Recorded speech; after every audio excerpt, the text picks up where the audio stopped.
What's up, guys? This is Satsman. I'm coming to you with an updated deck profile today, and I'm showing you what I took to locals today. I decided to go with UA. UA has proven to me to be very good against many matchups this format. Its roughest matchup by far is Dinos. Ultimate Tyranno is a very devastating card for this deck because of the fact that it flips things face down, and that's really, really bad because then you can't like exchange for your defenders or go back to your offender. So, that's that. So thankfully I didn't see any. I played 3 rounds. I went 1-2, unfortunately, and the third match, game 2, I misplayed. That cost me the match, which really sucked. I missed the timing on one card. That ended up being the end of the game. Yeah, let's get into it. But other than that, I was pretty happy with it. There are a couple changes that I should have gone with instead of certain things that I did end up going with. So, first we're playing 3 midfielder, 2 slugger. This is fairly standard for UA. 2 ace, 1 blockbacker, 1 dunker, 1 rebounder, and 1 goalkeeper. All these effects, all of them came up today, which was really cool for me, where I really got to see everything really have its place and do well in one way or another. Again, I don't play Playmaker because it is a win more card. It's not very necessary and it's hard to get out to begin with because it's also a very dead draw. I don't want to play too many high levels because you already have 2, and playing a third one can get a little cloggy, and it's the worst one out of the 3. So, yeah, it worked out really well. The misplay I was speaking of earlier, someone was playing a 60-card Cyber Dragon ABC Kaiju deck, and that will be in a link in the description below because it is a very unusual and really cool deck. But he special summoned Eltanine, which is a massive monster, and I instead of negating the effect with Ace, I should have negated his effect with Blockbackers. I had both of them on the board.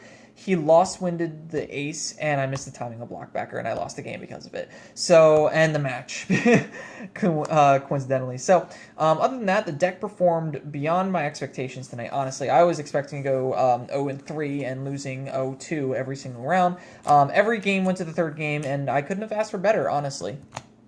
Next, playing 1 glow up. I never saw this the entire night, but I think it is necessary. I think I set it out. I set it out basically after game 1. It's a win more card in game 1. You just completely shut them down. There were cases where I wanted to keep it in, but there were just better cards to side in, so I decided out. Next, we're playing 3 Kaijus, playing Jizukiru, Gameciel, and Sticky String. I was very happy with this ratio. I opened this card up so many damn times.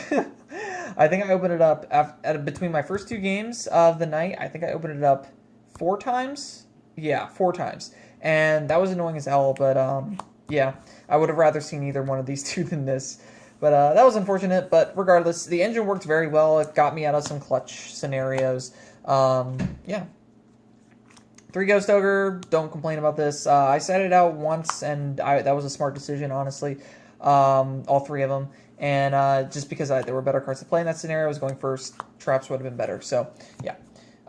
Finally, 1 Max E. This was garbage. Just because it's purely because of my matchups. I played Dark Alerts first, then Monarch True Draco, and then I played the 60-card variant of Cyber Dragon ABC. I only saw it once, and I set it out every other time. I never wanted to see it, especially against True Dracos, just because they normal summon so much. For the spells, we were playing 3 UA Stadium. It searches stuff. 3 Signing Deal. It searches stuff. 2 Terraforming. It searches the card that searches stuff. Yeah. I'm not playing the Equip spell because it is another win more card. It's a Glass Cannon card as well. If you don't win that turn, you're a little screwed. Just because you're putting a lot of your resources into that, and I built this deck to sustain better resources, and as well to just keep board presence and consistency. And it worked really well. It was very consistent and did exactly what I wanted to. I think there was only 1 game where it wasn't very good. I think I bricked maybe once. So yeah. 3 Foolish Barrel Goods. This is a mandatory 3 of, I think. It's ridiculous. Like, gets you a search. 2 Kaiju Slumber. Really great. I love this card all night. 1 Rhoda. Great card. I don't have any other complaints about it. I don't have any complaints. 3 penalty box. I think this should be mandatory 3 of now that Foolish Grey of Goods is in the game. The effect is definitely relevant. It saved me my first game against Dark Lords. They opened up with a Christia, and I summoned a midfielder. Normal summoned the midfielder. Well, I went first. I normal summoned the midfielder, set this, and they attacked into the midfielder, activated it, and banished the Christie, and I could just go off, which is really cool. Next, Solemn Brigade, 3 strike, 1 warning. Yep, this was trash against Dracos. I said it out, obviously. Next, we're playing, here, our tokens, our very shiny tokens. For the extra deck, I think I went to the extra deck once the entire night, but I could have gone into it twice, and I'll explain what card that was when I get to the rank 7s. But 1 Naturi Beast, I wish I had been able to go into this, it would have been really great. 1 Barkion, again, also really good, if I had been able to go into it. Dweller, this is for dinos. Emerald, Recycle Resources, Castell, because it's good. I don't think there would have been any point tonight where I would have wanted to go into it. 1 Direwolf, because it's good. 1 Crab King, because it's an out to the Masterpiece. The Utopia package, because it's also an out to Masterpiece. Blade Armor Ninja, because you can put a lot of damage on board.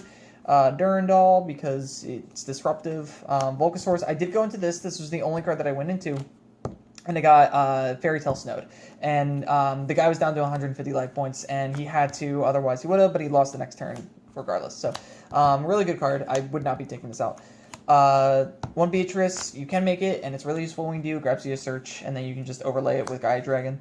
1 Photon Strike Bouncer, it's a negate. I'm probably going to take this out just because there was no instance where I think that I would have wanted to go into it. And then finally, 1 Gaia Dragon, I think this is necessary because of the fact that you play cards that you can overlay into it. So, yeah, the 1 rank 7 that I would have wanted to have tonight was the Red Eyes Flare Metal Dragon, because I had a Dunker and a Blockbacker on board, and if I had gone into it, I probably would have won that match because they kaiju'd my field right there, and as soon as I had the board, I was like, I should probably go into Flare Metal. Don't have Flare Metal. The only way they would have been able to get over it is just by kaijuing the card, and they couldn't do that because they didn't have a kaiju in hand. They just kaiju slumbered the field. For the extra deck, 1 Raiden, I decided to go with this instead of Dogran because, as the 4th kaiju, just because I was dead scared of dinos because that is by far this deck's worst matchup. Raiden's a level 7 as well, so if I play Blue Eyes for whatever reason, then this is not an issue. And everyone's like, oh, you only play that if it's a Lord. No, play this card if you don't want, it's honestly fine.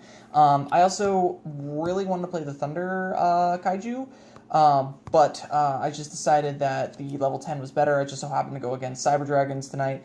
But level 10 was better just because you can't, if you're playing against True Draker, they can't go into King of All Calamities.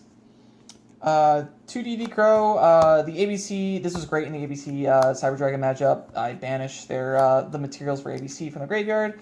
Really great. Love the card. Don't wish that I had made it. I was going to main it going into the event, and I decided not to, and that was the correct decision.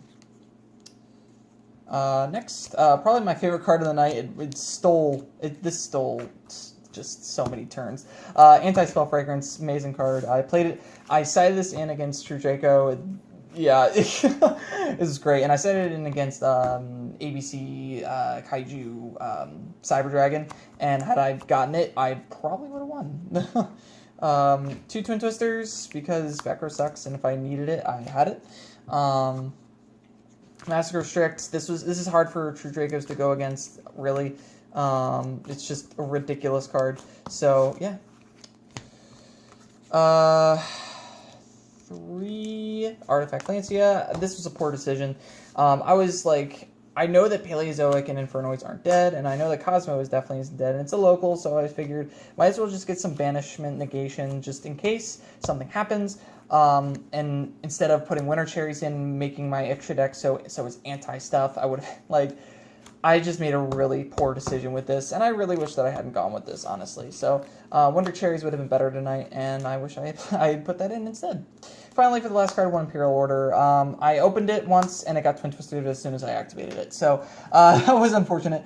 But other than that, I probably would have mained it, actually, in general. And I think the only other card that I probably would have wanted is Torrential Tribute. I think that would have been pretty useful tonight, honestly, if I had been able to open it at all.